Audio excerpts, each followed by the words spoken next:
A biased and racially discriminatory teacher, along with a classroom filled with tension, creates an environment of pressure for students. However, an unexpected turning point is about to occur, revealing hidden prejudices that have lingered for years. Get ready for a story that will make you rethink what really happens behind the closed doors of the classroom. The deeper aspects within each character will be explored, unveiling a struggle against injustice and a quest for fairness for all. Before embarking on this inspiring and challenging journey, we invite you to share your thoughts. When and where are you listening to this story? Please leave a comment below. We look forward to hearing from you. In the flickering morning sunlight, the physical education class was taking place under the clear blue sky of October. The 10th graders were lined up, preparing for an energetic lesson. The sound of laughter and chatter mixed with footsteps and calls, blending into a vibrant scene. However, the atmosphere started to tense up when Miss Hill, the teacher, called on Sam Pierce to test his strength. Sam was a new student, having recently moved from a small town. He had glossy black skin, sharp features with bright eyes, and a radiant smile, but he rarely showed his confidence in front of others. He was a likable boy, but the prejudices around him had forced him to keep a distance from his peers. With his outsized build and natural strength, Sam quickly became the subject of school gossip. His classmates talked about his physical capabilities, but skeptical looks were not uncommon.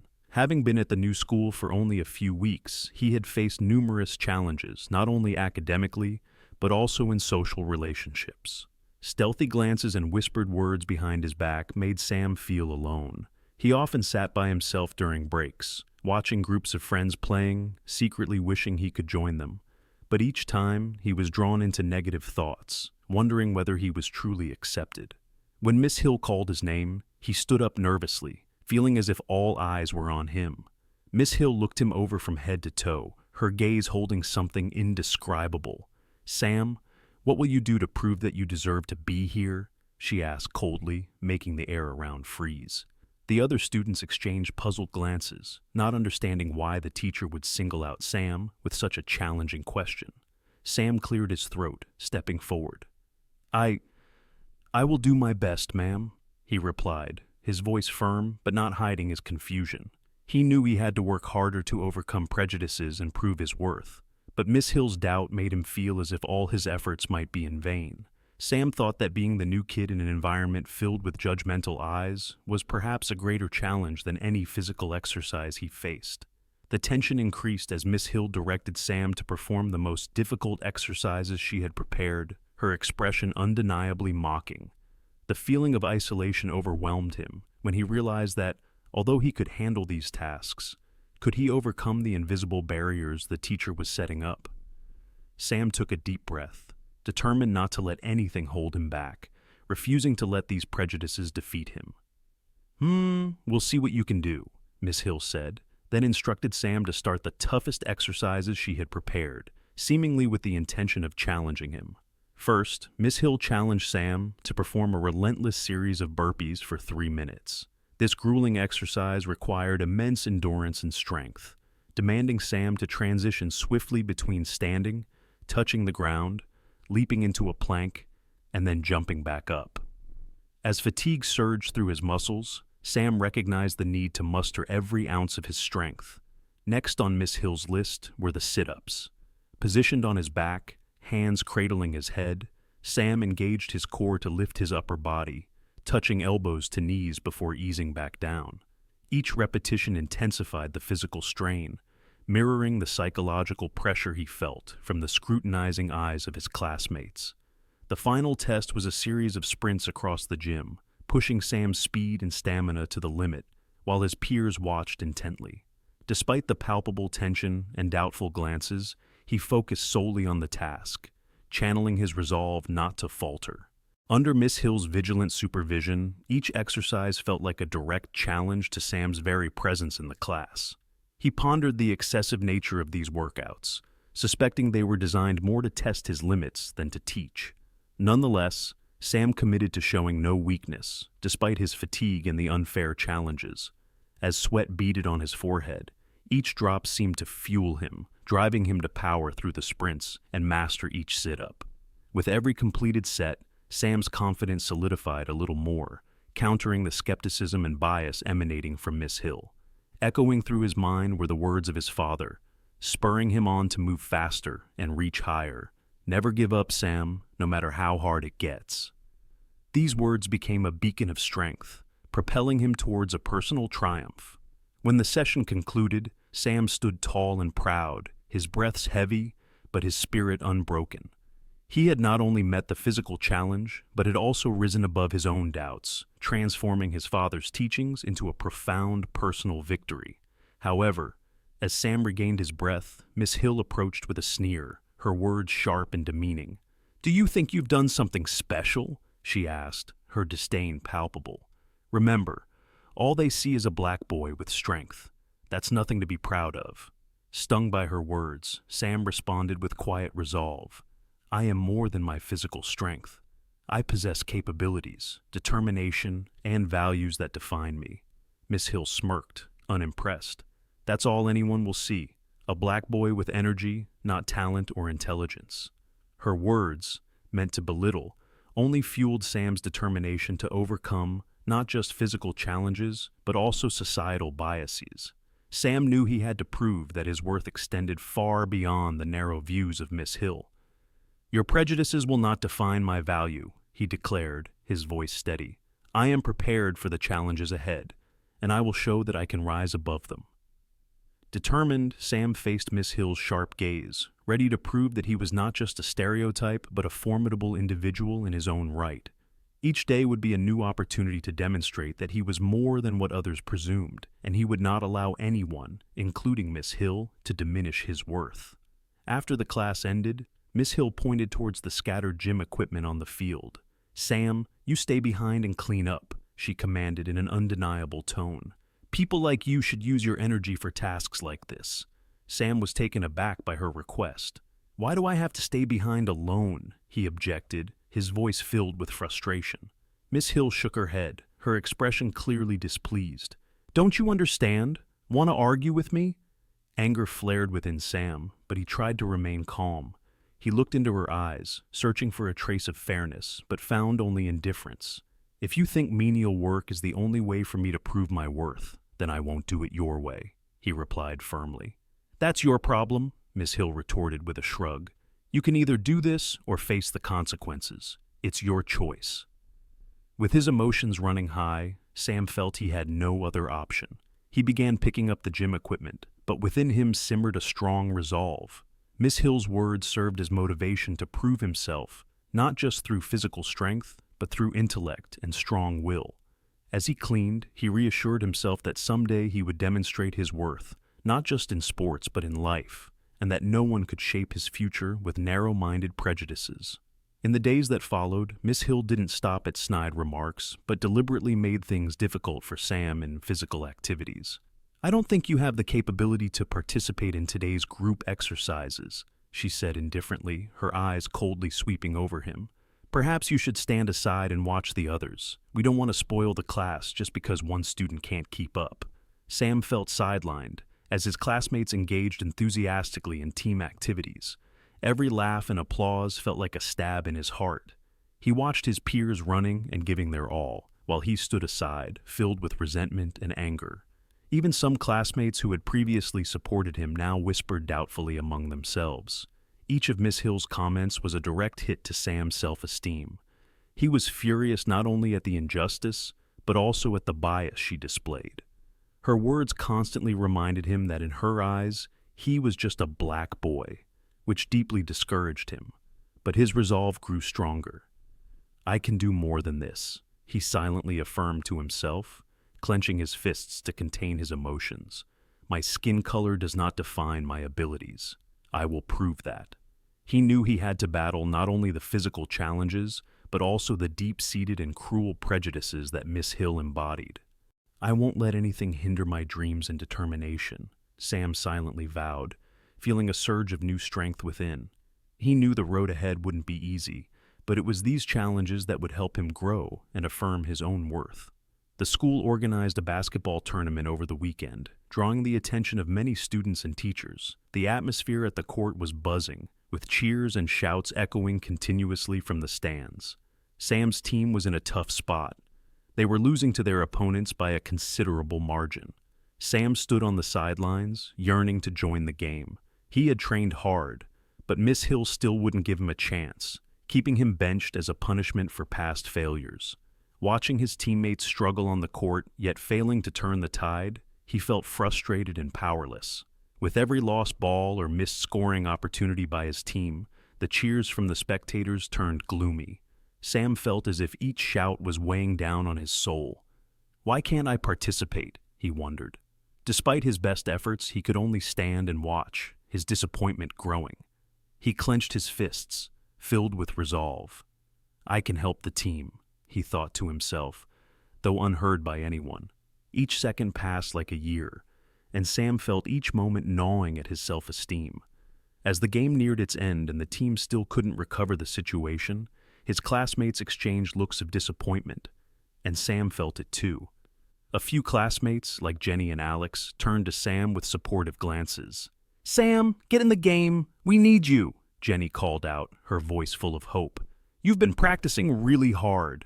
Alex quickly added, "That's right. You could help the team score. Miss Hill shouldn't be holding you back." Sam felt a surge of hope when he heard these words, but Miss Hill quickly countered. "You're not capable," she said indifferently, her eyes coldly sweeping over him. "Stand aside and let others play." Unable to bear it any longer, Sam was determined.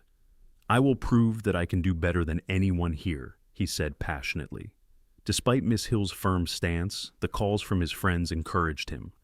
The hopeful looks from Jenny and Alex ignited a fire within him. "Sam can help the team," one of them said, and those words fueled his determination.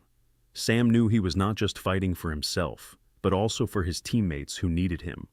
Despite their efforts, they still lost to the opposing team by a significant margin. The final whistle blew, and the initial excitement quickly turned to a heavy silence. The players on the field collapsed, panting, their eyes filled with disappointment. Sam stood on the sidelines, feeling heavy-hearted. He hadn't been allowed to play, and now he not only felt his own discontent, but also the pain of seeing his friends defeated. Although they had supported him, he couldn't help them in their most crucial moments. As the team left the field, their looks filled with disappointment and dejection. Jenny and Alex looked at Sam, their faces showing empathy. "We did our best," Jenny said, her voice laden with sadness. "But maybe if you were on the field, things might have been different." Sam could only bow his head, weighed down by the burden. He felt he had missed an opportunity not only to prove himself, but also to help his friends in need. The failure stemmed not only from the team's decisions, but also from the barriers he had faced. Miss Hill approached, her eyes betraying her satisfaction. "See, that's why I didn't let you play," she said coldly. "Some people need to learn to accept their place." Sam felt anger rising but tried to remain calm. "I won't give up," he responded firmly. "One day I will prove that I can do better." After the game, Sam went home feeling dejected. As he entered, he noticed his parents busy in the kitchen preparing dinner. The aroma of stew and stir-fried vegetables wafted towards him. But today, it couldn't dispel the sadness in his heart. "Mom, I'm home," Sam called out, trying to muster a smile, but the disappointment was apparent in his eyes. "Welcome home. Anything exciting happen today?" his mother asked, her voice warm and caring. "We had a basketball game," Sam replied, then fell silent for a moment. He didn't want to worry his parents about his emotions. As the family gathered around the dinner table, his father began asking about the game. "Did you do well? Did you get to play?" His father looked at Sam expectantly. Sam nodded, but his heart felt heavy. "No, I didn't get to play. Miss Hill wouldn't let me join," he said, his voice tinged with sadness. "Why not?" his mother asked, concern etched on her face. "She said I'm not capable and just a black boy with physical strength. She doesn't believe I can help the team." Sam's words came out like a confession, filled with frustration, as he recalled what the teacher had said. "Remember, confidence comes from within. What others think can't define who you are. Who you are is what matters," his mother advised, her eyes resolute. Sam felt a bit warmer inside with the encouragement from his parents. He took a deep breath, determined not to let prejudice or unfairness hold him back. "I won't give up," he said with resolve. "I will train even harder, and one day I will prove my worth." Dinner continued with cheerful stories from his parents, and the family atmosphere warmed again. Sam knew that no matter the difficulties, his family would always be his steadfast support. He silently promised himself that he would keep striving, not just to prove himself to Miss Hill, but also to himself and to his friends who always supported him. That evening, after dinner, Sam saw his father sitting at the desk, intently focused on the computer screen. He was reviewing the list of teachers at Sam's school. Sam approached, curious about what his father was doing. "Dad, what are you looking for?" he asked. His father looked up, smiling. "I'm just looking at the list of teachers at your school." Sam knew his father always wanted to keep tabs on his educational situation. But looking at the screen, Sam noticed his father had paused longer at Miss Hill's name. He was carefully reading information related to her and feedback from students. Sam's father furrowed his brows, his expression turning serious. "It seems Miss Hill is a bit stricter than the other teachers," he murmured while making some noteworthy observations. "I need to look more into how she manages her class and her impact on the students." "Did you find anything wrong?" Sam asked, feeling anxious knowing his father was investigating the teacher who had been disappointing him all this time. "I just see that there are some not very positive responses about how she treats students," his father replied seriously. "It concerns me for you. No one should have to endure bias or prejudice, especially not in a learning environment." Sam felt warmer inside from his father's concern. "I feel the same," he admitted. "I just want a chance to prove myself. But she keeps holding me back. I will talk to other teachers to get a better understanding of her and the way she manages her classroom. If necessary, I will consider intervening," his father said, his eyes resolute. Sam looked at his father, filled with gratitude. "Thank you," he said. "I know I'm not fighting alone." "You never have to fight alone," his father replied with a smile. "Remember, your persistence and effort will pay off. I believe you will overcome any obstacles." Sam felt comforted and confident beginning to swell within him. He knew that no matter the difficulties, his father would always support him in his battle against injustice and prejudice. During classes, he noticed how Miss Hill interacted with students. He observed her often making harsh comments, and her evaluations seemed unfair. She readily criticized students who fell behind without ever acknowledging their efforts. This made him worry for both himself and his fellow students. One afternoon, while sitting in the office, Sam's father overheard some teacher conversations in the hallway. A colleague commented on Miss Hill's strictness and how she failed to create a positive environment for students. "Many students have complained about how she treats them. They feel pressured and demotivated," the teacher said. Sam's father took note of everything he heard, realizing this was affecting not only his son, but many other students at the school. He decided it was time to take action. "This situation cannot continue," he muttered to himself. When Sam got home, his father was waiting at the door with a serious expression. "Today, I heard some concerning things about how Miss Hill manages her class," he began seriously.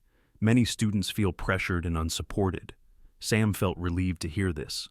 "I've felt that way for a long time," he responded, "but I didn't know what to do to change it." "I will talk to the school administration about this issue," Sam's father said, his eyes resolute. "No one should feel excluded or discriminated against in an educational environment." Sam looked at his father with gratitude. "Thank you, Dad. I don't want to endure such unfairness." "I won't let you fight this alone," his father replied. "I will stand up for you and the other students. This injustice must be addressed." Confidence began to surge in Sam. He was fighting not only for himself, but for other struggling students as well. He knew the road ahead might be challenging, but with his father's support, he felt ready to face any obstacles. In another gym class, Sam felt nervous as Miss Hill stood in front of the class, preparing for the session. The clear sky and bright sunshine brought an energetic air, but Sam knew that this excitement could quickly be quashed by the teacher's strictness. "Today we will have a physical fitness test," Miss Hill announced, her eyes sweeping over the students. "I want everyone to demonstrate their full capability." Sam felt apprehensive yet determined. He had been training hard and was eager to prove himself. However, doubt had taken root in his heart from the last time Miss Hill had not allowed him to participate in the basketball team. Miss Hill began assessing each student in turn.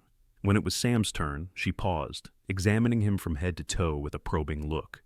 "Sam, are you really ready? Are you sure you can keep up with the others?" she asked, her tone laden with sarcasm. Sam felt disheartened, but he decided not to let her words deter him. "I will give it my all," he replied firmly. Miss Hill smirked, her eyes cold.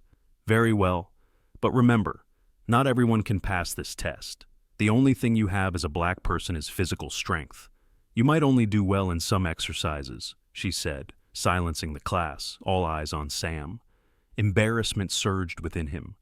Those words felt like a knife to his self-esteem. Sam looked around and saw a few classmates whispering, their eyes filled with doubt.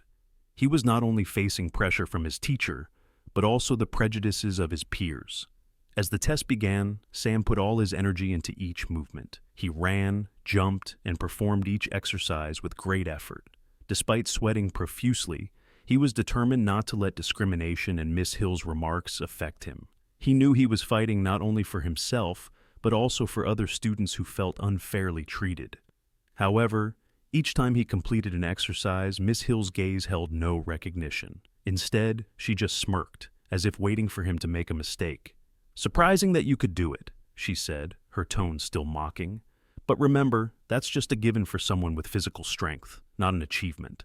Sam felt angry and humiliated. He knew he had given his all, and even though Miss Hill did not acknowledge it, he would continue to try. He was determined not to let this discrimination defeat him. "One day, I will prove that I can do more than this," he silently vowed, his eyes filled with determination. As the class ended, he stood tall, confident in his efforts, despite Miss Hill's taunts. Meanwhile, Sam's father had been watching from a corner of the gym, observing everything with a serious expression. He noticed every interaction of Miss Hill, from how she communicated with the students to her sarcastic remarks. He approached Miss Hill, his demeanor stern. "Miss Hill, could we have a word outside?" he suggested, his tone leaving no room for refusal. Miss Hill turned around, surprised but unwilling to show resistance. "Sure, I'll come out, Principal," she replied, shrugging slightly as if unbothered by his request. They left the gym, heading to a quiet corner where a few people passed by. Mr. Pierce stopped, facing her. "I've been observing how you manage your class," he began, his tone direct. "You should know that the way you treat students, especially Sam, is unfair." Miss Hill furrowed her brow defensively. "I'm just doing my job," she said, trying to maintain her stance. "Physical education is a demanding field, and I need to push students to achieve their best potential." "You don't understand what I'm saying," Mr. Pierce countered, his gaze sharp. "I've seen you use Sam's skin color as a reason to underestimate him. No one should have to endure such discrimination, especially not in an educational environment." Miss Hill appeared uncomfortable with Mr. Pierce's criticisms. "I'm not discriminating," she said, her tone slightly mocking. "I'm just maintaining discipline." "Maintaining discipline does not mean diminishing the value of a student," he replied, his resolve clear in his voice. Miss Hill looked at him in surprise, but couldn't deny that he was right. I didn't think I was doing anything wrong," she stuttered, her voice weakening. Mr. Pierce didn't let her hesitation deter him. "Miss Hill, I have been observing how you treat students, and it is unfair. You need to understand that a teacher's role is not just to teach, but to build trust and encourage students to grow." He paused, his gaze stern. "I have received feedback from several parents about how you manage the classroom. Many of them are concerned that their children feel pressured and unsupported. They mention that you often make harsh comments and do not create a positive environment." Miss Hill looked unsettled, her hands starting to tremble slightly. "But I think I am doing what is best for them.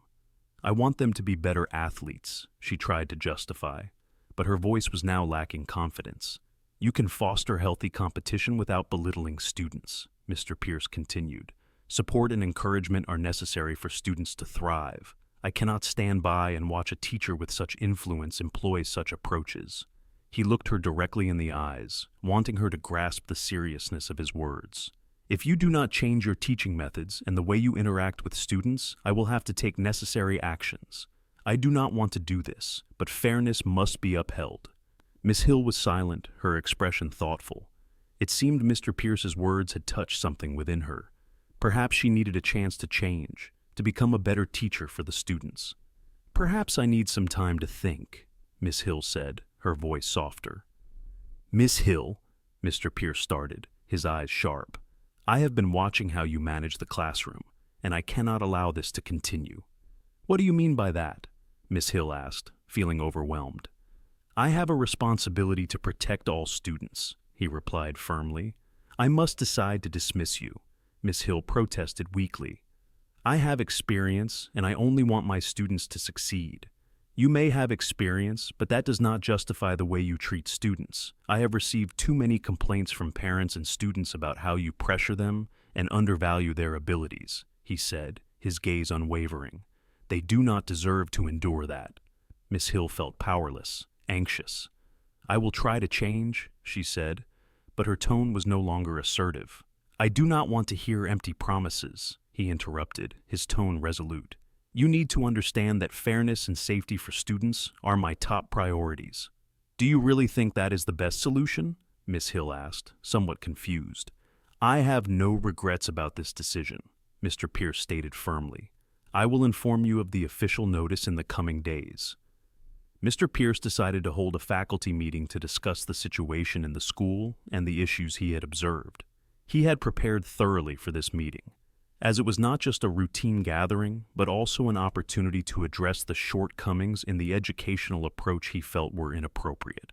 As the teachers gathered, Mr. Pierce stood up, looked around, and began speaking. Thank you all for being here today. I want to discuss an important issue concerning our learning environment and how we treat our students. He paused to set the atmosphere, then continued. Recently, I have received feedback from many parents and students about Miss Hill's classroom management. There are concerns about the lack of fairness in her treatment of students.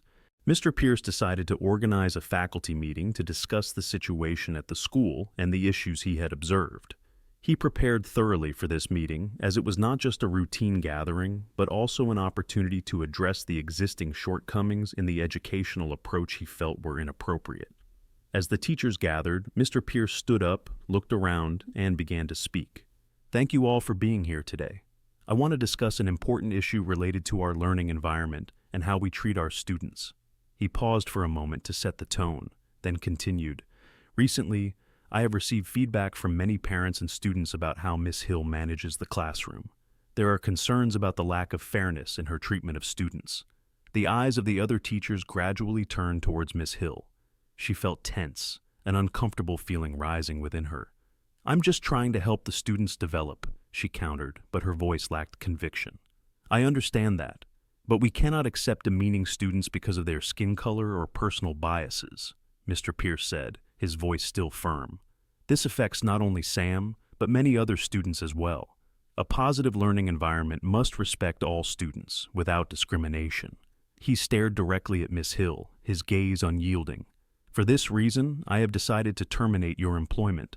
I believe the school needs teachers who are willing to support and encourage students instead of imposing strictness and discrimination. Miss Hill's mouth fell open, unable to believe what was happening. You can't do this, she exclaimed, her voice quivering. I've been here for many years. I cannot allow the injustice to continue in the school, he replied, unshaken. This decision is effective immediately.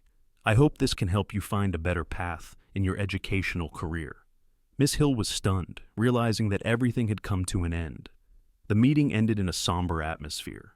Mr. Pierce knew he had made a tough decision, but he also felt a sense of relief. He had stood up to protect the students he was responsible for, and that was more important than anything else. After the faculty meeting, Mr. Pierce began implementing measures to create a more inclusive learning environment for all students at the school. He understood that dismissing Miss Hill was just the first step. He needed to change how teachers and students interacted with each other.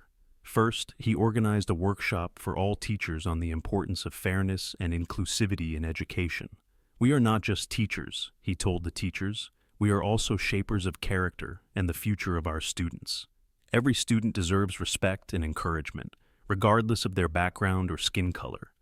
He invited an expert on diversity and inclusivity to speak, helping teachers understand the need to create a positive learning environment. The workshop was lively, and many teachers engaged in discussions on how to improve their teaching methods. Next, Mr. Pierce initiated a mentorship program where teachers could work one-on-one with students to support and encourage them. Each teacher would take responsibility for a group of students and monitor their progress. This not only helped students feel supported, but also gave teachers a better understanding of each student's needs and capabilities. Additionally, he encouraged organizing extracurricular activities to promote friendship and unity among students. These activities not only provided opportunities for students to socialize, but also helped them learn to respect differences and work together. Mr. Pierce also decided to conduct a monthly survey to collect students' opinions about their feelings in the learning environment. He believed that listening to students' voices would help the school address issues in a timely manner. When he announced these changes at a parent meeting, he received support from the parents. They felt reassured knowing that the school was making efforts to create a safe and inclusive environment for their children. Sam was excited to hear about these reforms. He knew his father's efforts would not only help him, but also many other students. He felt more confident and determined to continue striving, not only to prove himself, but to help others. A sense of hope began to rise in Sam, like a flame ignited after dark days. As Mr. Pierce's new measures took effect, the atmosphere in the classroom gradually changed.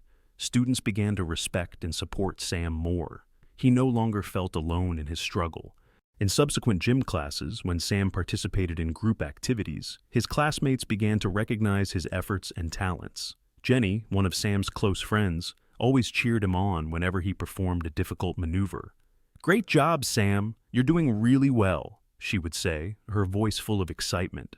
These encouraging words created a positive ripple, making Sam feel more confident. One afternoon during a physical education class, Sam was tasked with leading a small group in a cooperative exercise.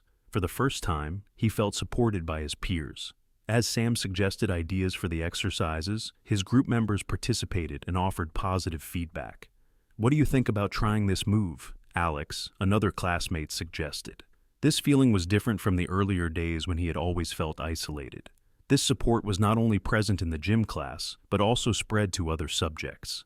Sam noticed that his classmates began to see him not just as a new student, but as an important part of the classroom community. They started asking him about homework, sharing study materials, and even helping him prepare for tests.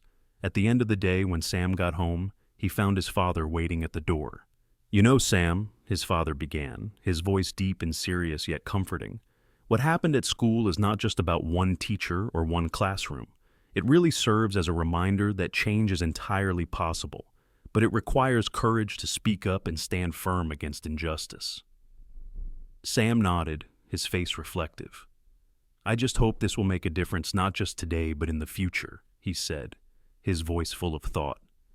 "There are still many people facing discrimination every day, both in and outside of school. They need to be heard and supported."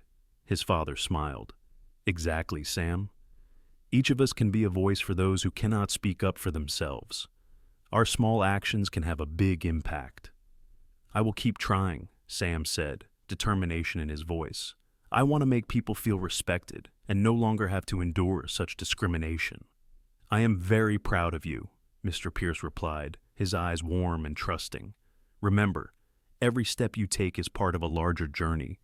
You are fighting not just for yourself, but for others. Change starts with the smallest things." Sam felt hopeful. He knew the road ahead might be filled with challenges, but with support from his father and his own resolve, he would continue to fight for fairness and respect for everyone. School life is not just about learning knowledge, but also about learning to stand up against what is wrong. My final message to teachers, parents, and dear friends is this: let us come together to build a fair and respectful school environment where every student is loved and treated equally. Racial discrimination not only hurts those affected, but also leaves profound impacts on the community and society as a whole. We have a shared responsibility to act together, spreading love and educating the younger generation about compassion and understanding. Let's work toward a brighter future for our children, a place where they can be themselves, free from prejudice or discrimination. Teachers and parents, be shining examples.